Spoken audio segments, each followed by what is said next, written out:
ఉండింది. అదే కాకుండా హిందూపూర్ అంటే తెలుగుదేశం పార్టీకి ఒక కంచుకోట, అవునా కాదా? ప్రత్యేకంగా హిందూపూర్లో ఉండే మహిళల గురించి మాట్లాడాలంటే మీరు చాలా ఆప్యాయత చూపిస్తారు. ఈరోజు మనం చూస్తున్నాము. అదే కాకుండా మీరు చాలా కష్టపడే రకం, మీరు చాలా నిజాయితీగా పనిచేస్తారు. మీరు చుట్టూ ఉండే మహిళలు చాలా మంది కోసం ఒక ఆదర్శంగా నిలిచారు. మీ అందరితో సమయం గడపడం నాకు నిజంగా గర్వంగా ఉంది. ఇంత కష్టపడే మహిళల్ని, స్త్రీ శక్తిని ఒక మహాశక్తిగా తీర్చిదిద్దాలని మా కుటుంబం ఎంతో కృషి చేస్తుంది. మీ అందరి గారు అన్నగారు, మా తాతగారు ఎన్టీఆర్ గారి గురించి మాట్లాడాలంటే ఆయన ఆంధ్ర రాష్ట్రంలో ఉండే మహిళలందరినీ తన సొంత కూతురులాగా చూసుకున్నారు. ఇప్పుడే చెప్పటం జరిగింది, భారతదేశంలోనే మొట్టమొదటిసారి మహిళలకి ఆస్తుల్లో సమాన హక్కు ఇచ్చినది ఎన్టీ రామారావు గారు. అదే కాకుండా మహిళలు విద్యావంతులు అవ్వాలని భారతదేశంలోనే మొట్టమొదటిసారి ప్రత్యేకంగా మహిళలకి ఒక యూనివర్సిటీ, పద్మావతి విశ్వవిద్యాలయం అనేది స్థాపించింది మన అన్నగారు. అదే కాకుండా మన మహిళలు రాజకీయాల్లో కూడా చాలా యాక్టివ్గా ఉండాలి, వాళ్ళు కూడా డిసిషన్స్ తీసుకోవాలని భారతదేశంలో మొట్టమొదటిసారి వాళ్ళు కూడా లోకల్ బాడీస్లో 33% రిజర్వేషన్ ఇచ్చిన ఘనత మన ఎన్టీ రామారావు గారిదే. అదే మార్గంలో చంద్రబాబు నాయుడు గారు కూడా మహిళలకి ఒక పెద్ద దిక్కుగా ఉన్నారు. ఆయన చేసిన మంచి పనుల గురించి మాట్లాడాలంటే ఆయన భారతదేశంలోనే పెద్ద స్థాయిలో డ్వాక్రా సంఘాల్ని ఏర్పాటు చేశారు.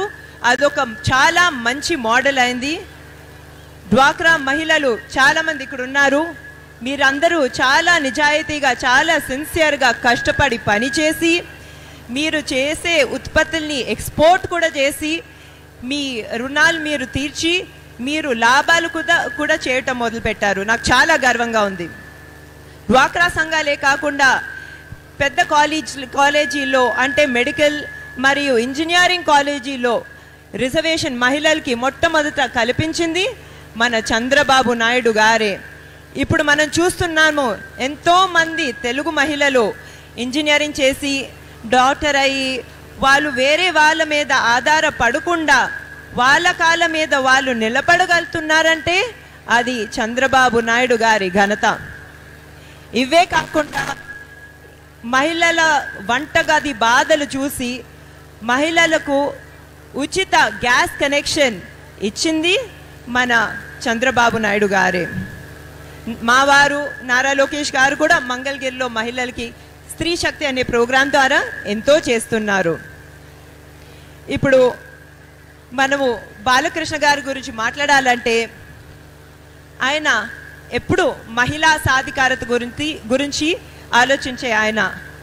నాకు మా చెల్లెల తేజస్వినికి ఆయన చిన్నప్పటి నుంచి ఎంతో స్వేచ్ఛతో పెంచారు.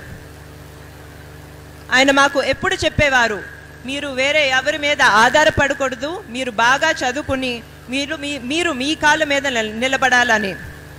ఆయన ఇచ్చిన ప్రోత్సాహం వల్ల ఆయన కొన్నిసార్లు మమ్మల్ని పొద్దున 4-5 ట్యూషన్లో దింపేవారు.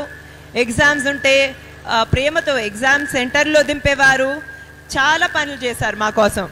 అదే కాకుండా ఇప్పుడు ఏంటంటే నాకు చాలా చిన్న వయసులోనే పెళ్ళైంది. పెళ్ళైన తర్వాత కూడా నారా లోకేష్ గారితో పాటు నాన్నగారు ఎంతో నన్ను ప్రోత్సహించి పై చదువులకు అమెరికా పంపించారు, బయట ఉద్యోగాలు చేయడానికి సింగపూర్ పంపించారు. నన్ను ఆయన కొడుకులాగా చూసుకున్నారు, కూతురులాగా కాదు. నాకు అంత ఫ్రీడమ్, అంత ఇండిపెండెన్స్ ఇచ్చిన ఆయన నాన్నగారు.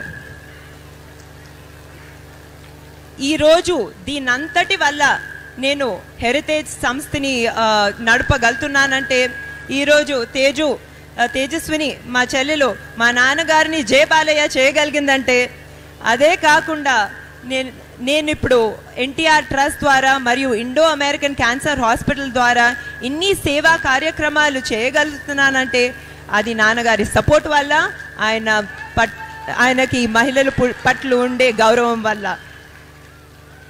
ఆయనకి ఏంటంటే ఆయన కోరిక, ఎలాగైతే నన్ను మా చెల్లెల్ని మా అమ్మగారిని ఎంత ప్రోత్సహించారో హిందూపూర్లో ఉన్న మహిళల్ని కూడా ఆయన కూతురులాగా ఎంకరేజ్ చేయాలి, ప్రోత్సహించాలి, వాళ్ళు కూడా చాలా పెద్ద స్థాయిలో పైకి రావాలనేది ఆయన కోరిక. ఇప్పుడు మనము